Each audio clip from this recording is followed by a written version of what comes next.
സിനിമയിലെ സ്ത്രീ കഥാപാത്രങ്ങൾ വരുമ്പോഴത്തേക്ക് ഒരുപാട് പവർഫുൾ ക്യാരക്ടേഴ്സ് സിനിമയിലുണ്ട്. പക്ഷെ അത് അങ്ങനെ നിങ്ങൾ വിസിബിളി പറഞ്ഞിട്ടില്ല. പക്ഷെ പടം കാണുമ്പോൾ അത് പ്രേക്ഷകർക്ക് ഫീൽ ചെയ്യുന്നുണ്ട്. അപ്പോൾ അത് അങ്ങനെ ഫീമെയിൽ ക്യാരക്ടേഴ്സിനെ അങ്ങനെ പ്ലേസ് ചെയ്യാനുണ്ടായ ഒരു കാരണം എന്താണ് സിനിമയിൽ? ഈ തിരക്കഥയിൽ നിങ്ങൾ അങ്ങനെ എഴുതുമ്പോൾ അത് ഈ സിനിമയുടെ കഥയുടെ ഒരു പെക്യുലാരിറ്റി അനുസരിച്ച് ഇതിനകത്ത് കുറെ സ്ത്രീ കഥാപാത്രങ്ങൾ വരും. അതിപ്പം നമ്മളിപ്പം അനശ്വരയുടെ ക്യാരക്ടർ ആണെങ്കിലും ശരി, ഒരു സിസ്റ്ററിന്റെ ക്യാരക്ടർ ആണെങ്കിലും ശരി. അപ്പോൾ അങ്ങനെ ഓൾറെഡി കഥയുടെ ബേസിക് ഫ്രെയിം വർക്കിൽ ഫീമെയിൽ ക്യാരക്ടേഴ്സ് ഉണ്ട്. അപ്പോൾ അതിനെ നമ്മൾ കുറച്ച് അവർക്കുള്ള ഇൻഡിവിജ്വാലിറ്റിയും ക്യാരക്ടേഴ്സിന് ഓരോ ക്യാരക്ടേഴ്സിനും അതിൻ്റെ ഡെപ്തും കംപ്ലീഷനും എല്ലാം കൊടുത്താണ് വർക്ക് ചെയ്തത്. പിന്നെ ഞങ്ങൾ ഈ സ്ക്രിപ്റ്റൊക്കെ എഡിറ്റ് ചെയ്യുന്ന സമയത്ത് ഈ ഓൺലൈനിലൊക്കെ എപ്പോഴും ഉണ്ടായിരുന്ന പരാതിയായിരുന്നു, മലയാള സിനിമയിൽ സ്ത്രീ കഥാപാത്രങ്ങൾ വളരെ കുറവാണ് എന്ന് പറഞ്ഞു. സ്ത്രീകൾ എന്തെന്നുള്ള ചോദ്യം.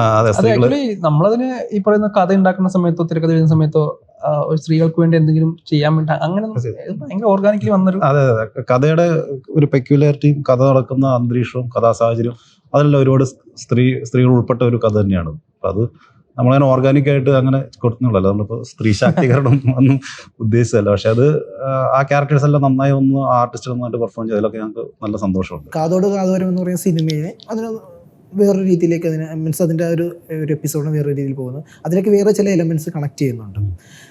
ഇതിൻ്റെ ഒരു റിസർച്ചിൻ്റെ ഒരു സമയം വേണമല്ലോ ഈ കാര്യങ്ങൾ. ആ ഒരു റിസർച്ച് പ്രോസസ്സ് എങ്ങനെയായിരുന്നു നിങ്ങളുടെ? ഇതിന് ആക്ച്വലി റിസർച്ചിനേക്കാൾ ഉപരി ഒന്നുണ്ടല്ലോ, നമുക്ക് എന്താണ് ചെയ്യേണ്ടത് എന്നുള്ള സംഭവം നമുക്ക് ഫ്രണ്ടിലുണ്ട്.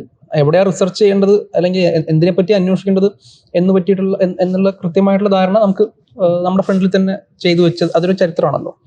അപ്പോൾ ആ കാര്യത്തിൽ അതിൽ ആരൊക്കെ ഉണ്ടായിരുന്നു, ആ സിനിമയിൽ ആരൊക്കെ ഉണ്ടായിരുന്നു എന്നുള്ളത് വളരെ സിമ്പിളായിട്ട് നമുക്ക് ഐഡന്റിഫൈ ചെയ്യാൻ പറ്റുന്ന കാര്യമാണ്. ഇതിലേറ്റവും ടാസ്ക് എന്താണെന്ന് വെച്ച് കഴിഞ്ഞാൽ ഈ പറയുന്ന ആൾക്കാരെ കാണുക, അവരോട് സംസാരിക്കുക, അവരുടെ കുടുംബങ്ങളോട് സംസാരിക്കുക എന്ന് പറയുന്ന കാര്യങ്ങളായിരുന്നു. അവരുടെ അനുമതി വാങ്ങുക. ഒരുപാട് പേരുടെ ഇപ്പോഴും വിട്ടുപോയിട്ടുണ്ടാവാൻ സാധ്യതയുണ്ട്, കാരണം അത്രത്തോളം ആൾക്കാർ അതിൽ വർക്ക് ചെയ്തിട്ടുണ്ട്. പക്ഷെ നമ്മൾ ഈ സിനിമയിൽ നമ്മൾ യൂസ് ചെയ്യുന്ന ആൾക്കാരെയാണ് കൂടുതലും നമുക്ക് സിനിമയ്ക്ക് നമ്മൾ സിനിമയിൽ കണക്ട് ചെയ്യുന്ന സിനിമയിലെ കഥാപാത്രങ്ങളായിട്ടോ അല്ലെങ്കിൽ ഈ സിനിമയുടെ കഥ പറച്ചിലിന് ആവശ്യമായിട്ടുള്ള ആൾക്കാരെയാണ് നമ്മൾ കൂടുതലും. എല്ലാ ആൾക്കാരെയും നമ്മൾ കോൺടാക്ട് ചെയ്യുന്നില്ല. ഈ പറയുന്ന നമുക്ക് ഒരുപാട് ആവശ്യമുള്ള ആൾക്കാരെ നമ്മൾ സംസാരിക്കും. പ്രീസ്റ്റിന്റെ ഷൂട്ടിംഗ് നടക്കുന്ന സമയത്തൊക്കെ ഈ ഒരു ത്രെഡ് മനസ്സിലുണ്ടല്ലോ. അപ്പോൾ അന്ന് ഈ പറയുന്ന പോലെ കാതോരം എന്നുള്ള എലമെന്റ് ഉണ്ടായിരുന്നു. അപ്പോൾ ആ സമയത്തൊക്കെ ആയിരുന്നു മമ്മൂക്കയുടെ ഇത് ആദ്യം സംസാരിച്ചത്? അല്ല, നമുക്ക് ഈ പ്രീസ്റ്റ് കഴിഞ്ഞ ശേഷമാണ് ഈ സിനിമയുടെ ഒരു ബേസ് അടുത്തൊരു സെറ്റ്, പ്രത്യേകിച്ച് സെക്കൻഡ് ഹാഫ് അതിൻ്റെ ഒരു പൂർണ്ണത വരുന്നത്. വളരെ വളരെ കുറച്ച് ഈ അതിൻ്റെ ക്ലൈമാക്സ് എപ്പിസോഡ് എങ്ങനെ വേണം എന്നുള്ള സംഭവം നേരത്തെ തന്നെ ഉണ്ടായിരുന്നു. പക്ഷെ അതിൻ്റെ ഒരു കുറേ സാധനങ്ങൾ അതിൽ ഉണ്ടായിരുന്നില്ല. അതൊക്കെ വരുന്നത് ഇപ്പോൾ ജോണും കൂടെയൊക്കെ വന്ന് ഇരുന്ന ശേഷമാണ് അതിൻ്റെ ഒരു ബാക്കി ഔട്ട്ലൈൻ വരുന്നത്. അപ്പോൾ അതിനുശേഷമാണ് ഞങ്ങൾ മമ്മൂക്കടുത്ത്